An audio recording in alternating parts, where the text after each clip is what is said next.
बारामतीत विमान दुर्घटना, उपमुख्यमंत्री अजित पवारांसह 6 जणांचा मृत्यू. डीजीसीएची प्राथमिक माहिती. महाराष्ट्राचे उपमुख्यमंत्री अजित पवार यांच्या विमानाला बारामतीच्या गोजूबावी परिसरात लँडिंग दरम्यान भीषण अपघात झाला असून या दुर्घटनेत अजित पवारांसह 6 जणांचा मृत्यू झाल्याची प्राथमिक माहिती डीजीसीए कडून मिळत आहे. मात्र याबाबत अधिकृत पुष्टीची प्रतीक्षा आहे. आज अजित पवार हे जिल्हा परिषद निवडणुकीच्या प्रचारासाठी बारामती दौऱ्यावर येत होते. विमान लँडिंगच्या वेळी तांत्रिक बिघाड झाल्याचा अंदाज व्यक्त केला जात असून विमान धावपट्टीजवळ कोसळल्याचे सांगण्यात येत आहे.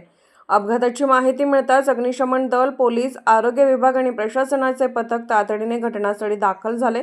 बचाव कार्य युद्धपातळीवर सुरू आहे. परिसरात मोठ्या प्रमाणात गर्दी जमली असून सुरक्षेच्या कारणास्तव नागरिकांना दूर ठेवण्यात येत आहे. डीजीसीएच्या प्राथमिक माहितीनुसार या दुर्घटनेत 6 जणांचा मृत्यू झाल्याची शक्यता व्यक्त करण्यात आली आहे. मात्र अंतिम आकडेवारी आणि अपघाताचे नेमके कारण तपासानंतरच स्पष्ट होणार आहे.